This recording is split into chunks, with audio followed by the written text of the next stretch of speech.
जय माँ मातंगी, जय माँ छिन्नमस्ता, जय माँ बगलामुखी। मेरे प्रिय साधकों और दर्शकों, आज जो आप लोगों के सामने मैं मंत्र प्रयोग लेकर आया हूँ, ये आप सभी के लिए बड़ा महत्वपूर्ण मंत्र प्रयोग है।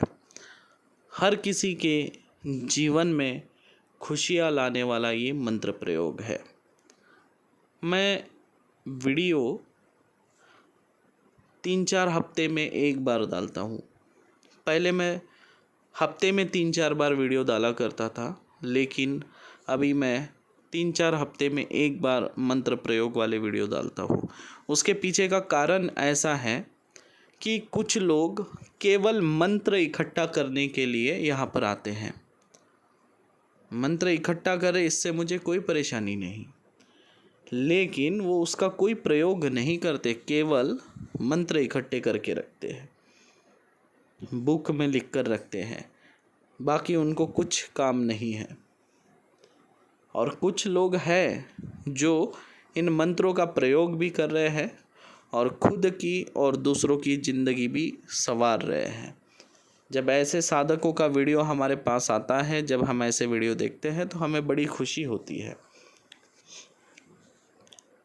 हमारे ऐसे कई दर्शक हैं जिनसे मैं पूछता हूँ कि मैंने 100 से ज़्यादा मंत्र प्रयोग यूट्यूब पर डाल के रखा है, आपको कितने मंत्र याद है? 1 या 2 मंत्र से ज़्यादा किसी को मंत्र याद नहीं है। तो आप कैसे जन कल्याण करेंगे? आप कैसे साधक बनोगे? या आप खुद सोचें। जब हम हमारे गुरु के सानिध्य में रहकर सीख रहे थे, तो मैं मेरे गुरु जी से हर दिन में 10 मंत्र लेता था।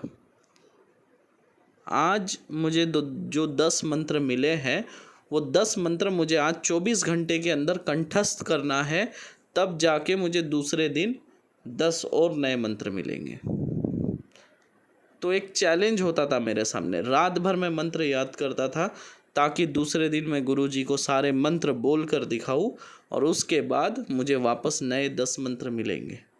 और एक बात है कि जो चीज़ अगर आसानी से किसी को मिल जाती है तो उसकी कद्र नहीं होती है। अभी ये जो आप लोगों को मंत्र मिल रहे हैं आसानी से, तो आप लोगों को इसकी कद्र नहीं हो रही है। जब देना बंद कर दूंगा तब आपको समझेगा। खैर, मैं अभी आप पॉइंट पे आता हूँ कि आज का मंत्र क्या है और किस विषय पर है। आज का जो मंत्र है यह है पितृमुक्ति का। अक्सर आपने देखा होगा, जब मैं तंत्र काट करता हूँ तो लगभग 90% लोगों के एक तो पितृ अशांत होते हैं या पितृ बंदिश में होते हैं। तो इसके पहले मैंने एक वीडियो डाला है जो कि पितरों को बंदिश से छुड़ाने का है, ठीक है।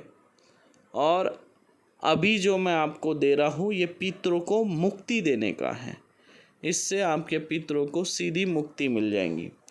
लोग लाखों रुपए खर्च करते हैं, कई तरह के कर्म कांड करते हैं, कई सारी पूजा पाठ करवाते हैं, कई तीर्थ स्थानों पर जाते हैं, उसके बावजूद उनके पितरों को मुक्ति नहीं मिल पाती है।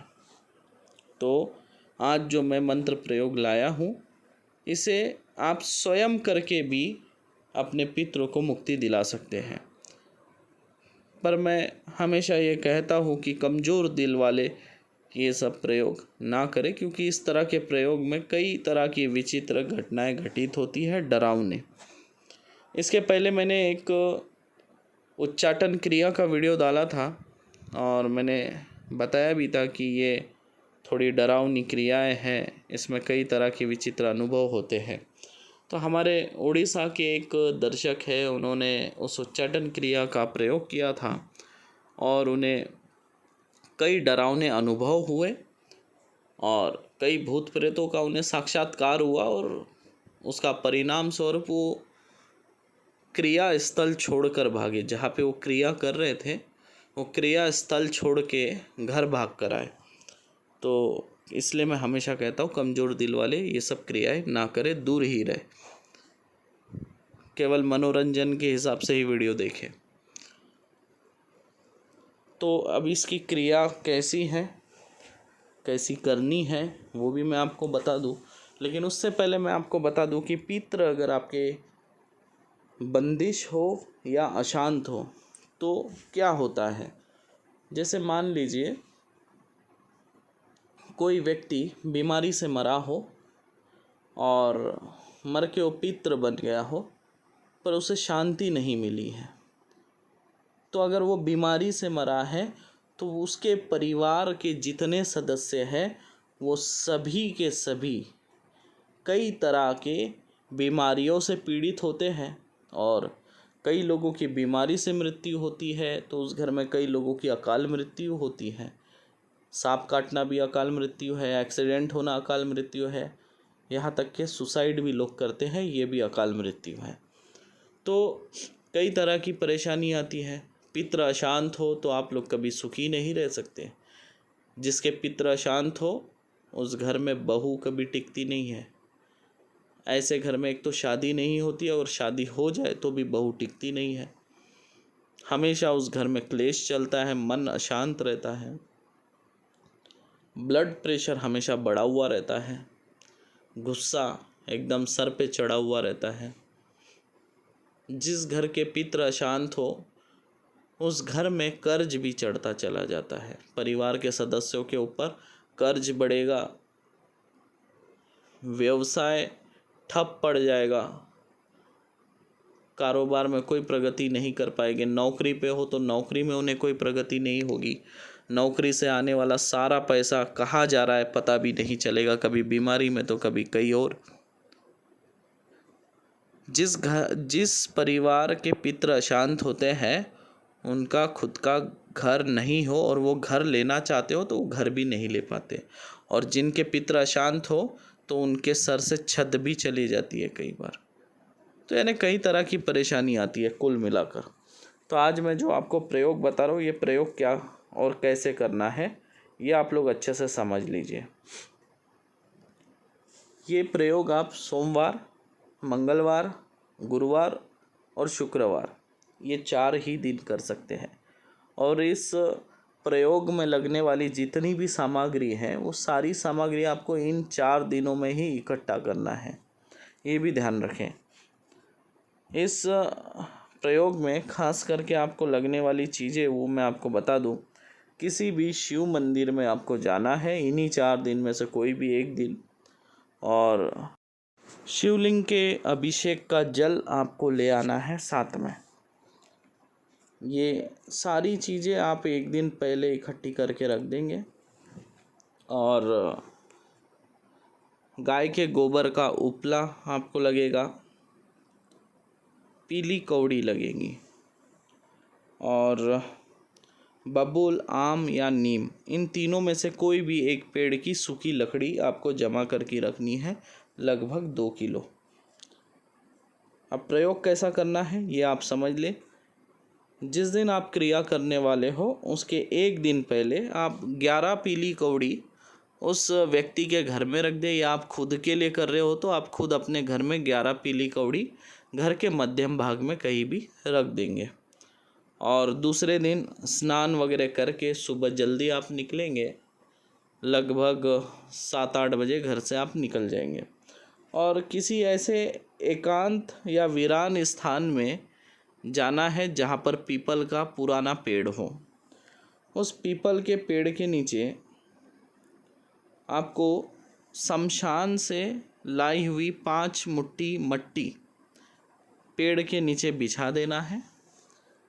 बिछाने के बाद जो घर से आपने पीली कौड़ी लाई है वो पीली कौड़ी उस मिट्टी के ऊपर बिछा देना है उल्टी करके, ठीक है। सारी कौड़ी उल्टी करके बिछाना है, यानी उल्टी होनी चाहिए, सीधी नहीं रखना है, ये ध्यान रखें। सीधी रखोगे तो आपका प्रयोग जो है असफल हो जाएगा। अब आपको क्या करना है, उन पीली कौड़ी के ऊपर जो आपने लकड़ी लाई है जलाने के लिए उसे रख के जला देना है। जलाने के बाद आपको उसके ऊपर गाय के गोबर का उपला रखना है, ठीक है। उसके बाद आपको उसके ऊपर सिंदूर के 5 टीके छोड़ने हैं, मतलब 5 चुटकी सिंदूर आपको उस उपले के ऊपर छोड़ना है और आदि शक्ति माँ का ध्यान करना है। उसके बाद यमराज देवता का आपको ध्यान करना है। उसके बाद आप क्या करेंगे, जो मीठे चावल आप साथ में बनाकर लाए हो घर से, आपको 1 कटोरी मीठा चावल भी ले जाना है, जो कि यमराज को और यमदूत को भोग चढ़ाना होता है। 1 कटोरी मीठी चावल बना के ले जाएंगे और 2 पत्तों के ऊपर चढ़ाना है। ठीक है, एक पत्ते पे यमराज के नाम से आप चढ़ाएंगे, दूसरे पत्ते के ऊपर यमदूत के नाम से आप भोग चढ़ाएंगे मीठे चावल। उसके बाद घी जो है, घी आपको उपले के ऊपर डालते जाना है और हर एक बार घी डालने के बाद सूखे नारियल का 1 टुकड़ा आपको उस अंगार के ऊपर छोड़ते जाना है। ऐसा आपको 11 बार करना है और 11 बार जब आप नारियल के टुकड़े 11 टुकड़े चढ़ा देंगे, उसके बाद आपको अगरबत्ती जलाना है। 11 बार अगरबत्ती दिखाना है। अगरबत्ती दिखाने के बाद गुलाब का इत्र चारों तरफ छिड़क देंगे और खुद के शरीर पे भी लगा देंगे और कूस का आसन बिछाओगे और उसके ऊपर आप बैठेंगे और मंत्र जाप आप चालू करेंगे। 31 बार आपको मंत्र पढ़ना है और 31 बार मंत्र होने के बाद आपको बोलना है, हे यमराज, हे यमदूत, आप हमारे या फलाने के इस पित्र को आप साथ में ले जाए और इन्हें मुक्ति दे दे। ऐसा आपको 31 बार बोलना है। याद रखिए, मंत्र में अमुक जगह पर मैंने कॉमा डाला है। अगर आपको पता हो कि अगले का ये वाला पित्र अशांत हो तो आप डायरेक्ट उसका नाम ले सकते हो मंत्र में, तो उसको जो यमदूत है, यमराज है, वो कैद करके साथ में ले जाएंगे। अगर आपको नाम पता ना हो या उस परिवार के कितने पित्र अशांत है ये आपको पता नहीं, अगर आप चाहते जितने भी अशांत पित्र है सब एक साथ मुक्ति मिल जाए, तो वहाँ पे उस घर के मुखिया का नाम लेना है, तो अमुकेर, तो उसके सारे पित्र, जैसे किसी का नाम अशोक है तो आप बोलेंगे अशोक केर, तो अशोक केर यानी अशोक के घर के सारे पित्र वो एक साथ उठा लेंगे, जो भी अशांत है वो सबको एक साथ उठा लेंगे और साथ में ले जाएंगे। आप समझ गए। अगर आपको किसी एक ही पित्र को टारगेट करके उसको ही मुक्ति दिलाना है तो उस पित्र का नाम लेना होगा, पित्र का नाम लेना होगा, समझ गए ना। अगर आपको ये पता नहीं है कि उसके घर में कितने पित्र अशांत, एक से ज़्यादा भी अशांत हो सकते हैं, तब आप उस घर के मुखिया का, जो अभी वर्तमान में जो मुखिया हो और जो जीवित हो, उसका नाम लेना है। जैसे एक घर है, उस घर का मालिक अशोक है और वो अभी जीवित है, तो आपको बोलना है अशोक केर उस खाली जगह पर। ये बात ध्यान रखें। तो ये प्रयोग जैसे ही आप करेंगे उस घर के सारे पित्र कैद हो जाएंगे और उन्हें मुक्ति दे दी जाएगी। आशा करता हूँ कि आप सारी विधि अच्छे से समझ गए होंगे। अगर आपके मन में कोई शंका हो, अगर कोई बात अगर आपके समझ में नहीं आई हो, तो आप कमेंट कर सकते हैं। कमेंट में आप जो भी आपके प्रश्न है वो लिखें, उसके उत्तर मैं आपको ज़रूर दूंगा। क्योंकि क्रिया अगर आपके समझ में नहीं आ रही है तो एक बार नहीं, आप लोग 10 बार पूछें। पूछने से आपकी क्रियाएं सटीक होगी, है ना। अगर आपके मन में कोई डाउट हो, कोई शंका हो, तो आप कमेंट में ज़रूर लिखें, मैं उसका उत्तर आपको दूंगा। और आशा करता हूँ कि इस प्रयोग का आप जन कल्याण के लिए प्रयोग करेंगे और लोगों का भला करेंगे, खुद का भी भला करेंगे। ये आप खुद के लिए भी कर सकते हो, दूसरे के लिए भी कर सकते हो। और याद रखें, हमारे जितने साधक हैं, मैं सबसे ये कहता हूँ कि आप जिसका भी क्रिया करो उससे दक्षिणा अवश्य लो, क्योंकि आपका भी घर परिवार है, आप भी किसी के लिए समय देते हो, तो दक्षिणा अवश्य सबसे लिया करो। क्योंकि अगर फुकट में किसी को कोई चीज़ मिलती है तो उसका मोल नहीं होता है। जब आप किसी के लिए क्रिया करते हो और वो व्यक्ति ठीक भी हो जाता है आपके ही वजह से, पर उसके मन में एक शंका होती है कि मैं इनके वजह से ठीक हुआ हूँ या नहीं।